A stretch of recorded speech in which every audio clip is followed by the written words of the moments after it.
The story of the English Civil War is a dramatic tale. It's a story about a king who believed he was chosen by God and a parliament that wanted a say in how the country was run. In the early 17th century, England was a place of great change and tension. King Charles I came to the throne in 1625. He was a man who held strong beliefs about his own power. He believed in the divine right of kings. This meant he thought his authority came directly from God, and no one on earth, not even Parliament, could question him. This idea was destined to cause, well, a tremendous amount of trouble. The conflict didn't just appear overnight, it simmered for years, like a pot left too long on the fire. Charles needed money, especially for his wars and his lavish court, but only Parliament could approve new taxes. Parliament, however, was full of gentlemen and merchants who were growing increasingly unhappy.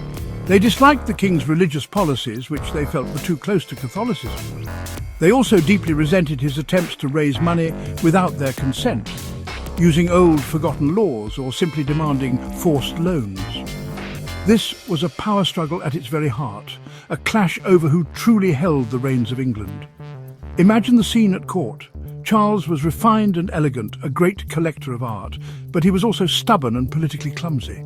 He struggled to understand the viewpoints of others, seeing any disagreement as a personal insult or a challenge to his God-given authority. For 11 years, from 1629 to 1640, he locked the doors of Parliament and ruled entirely on his own. This period is often called the 11 Years' Tyranny. During this time, the gap between the king and many of his people grew into a vast, unbridgeable chasm. He was creating a deep well of resentment that would soon overflow.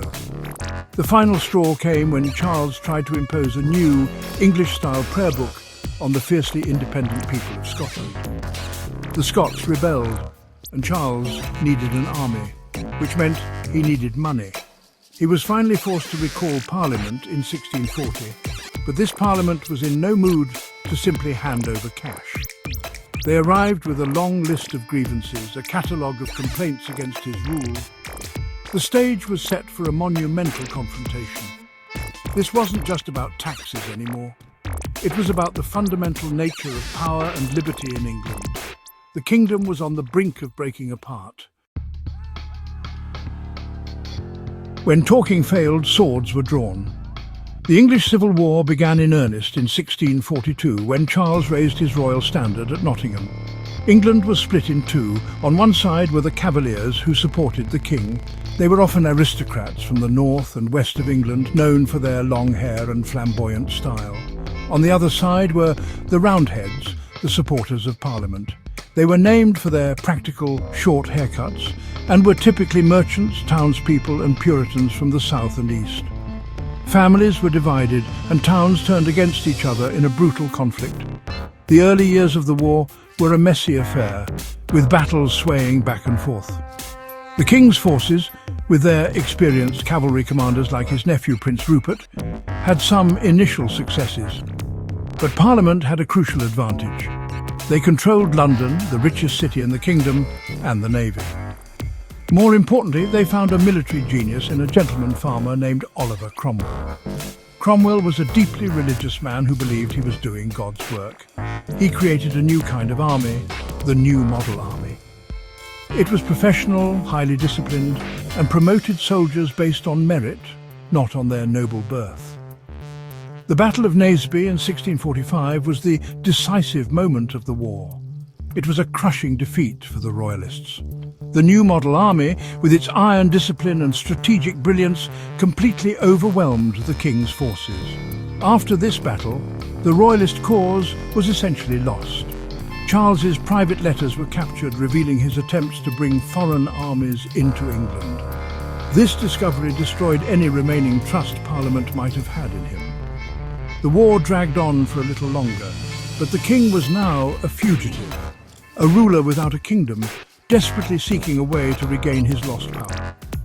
Defeated on the battlefield, Charles eventually surrendered to the Scots in 1646, hoping they would be more lenient. However, they handed him over to the English Parliament in exchange for a large sum of money. Even then, as a prisoner, Charles refused to accept defeat. He constantly plotted and schemed, trying to play his enemies off against each other. He even managed to escape briefly and start a second, shorter civil war in 1648. This final act of defiance sealed his fate. For Oliver Cromwell and the army leaders, it was proof that there could never be peace or stability in England as long as Charles Stuart was alive. Imagine the shock. In January 1649, the King of England was put on trial for his life. This had never happened before anywhere in Europe. A king was considered to be above the law, accountable only to God. Putting him in a courtroom like a common criminal was a revolutionary and terrifying idea for many. Parliament set up a special High Court of Justice in Westminster Hall. But this wasn't a normal trial. It was an event staged by the army's leaders, who were now the most powerful force in the country. They wanted to show the world that even a king had to answer for his actions. Charles I played his part with remarkable dignity. When he was brought into the court, he refused to acknowledge its legitimacy. The president of the court, John Bradshaw, demanded to know by what authority Charles had waged war on his own people. Charles simply replied by asking them a question of his own. "I would know by what power I am called hither."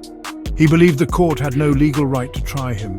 He was the king, the source of all law in the land. How could the law itself try him?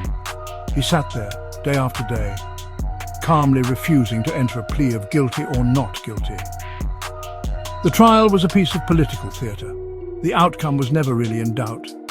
The army and its radical supporters in Parliament were determined to see him gone. They presented evidence that Charles was a tyrant, traitor, murderer, and a public enemy to the good people of this nation. They blamed him for all the bloodshed and destruction of the civil wars. The judges, who were handpicked by the army, listened to the charges. Despite Charles's refusal to participate, they proceeded as if he had pleaded guilty. It was a show of power, designed to justify what they were about to do. After days of this standoff, the verdict was delivered. Of the 135 commissioners appointed to the court, only 59 were brave enough to sign the death warrant. It was a dangerous document to put your name on. On Saturday, the 27th of January 1649, Charles Stuart was found guilty and sentenced to death. The sentence declared that he should be put to death by the severing of his head from his body. The news sent shockwaves across England and all of Europe. A sacred line had been crossed. The man who was meant to be the father of the nation had been condemned to die by his own subjects. On a bitterly cold morning, the 30th of January 1649, King Charles I walked to his execution. A scaffold had been built outside the banqueting house in Whitehall. He wore 2 shirts so that he would not shiver in the cold, as he didn't want the crowd to mistake it for fear. He gave a short speech, still declaring his innocence but forgiving his executioners. Then he laid his head on the block, and with one clean strike from the axe, the King of England was dead. A great groan rose from the watching crowd. It was a moment that would haunt English history for centuries to come. The immediate result of the execution was the abolition of the monarchy. England was declared a commonwealth, a republic. For the next 11 years, England was ruled without a king, first by Parliament and then by Oliver Cromwell as a military dictator under the title Lord Protector. This period, known as the Interregnum, was a time of great social and political experimentation.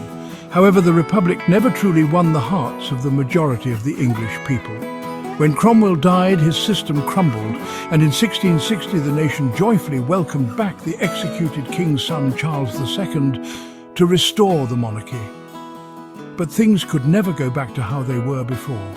Although the monarchy was restored, the idea of the divine right of kings was dead and buried. The trial and execution of Charles I had established a new, powerful principle.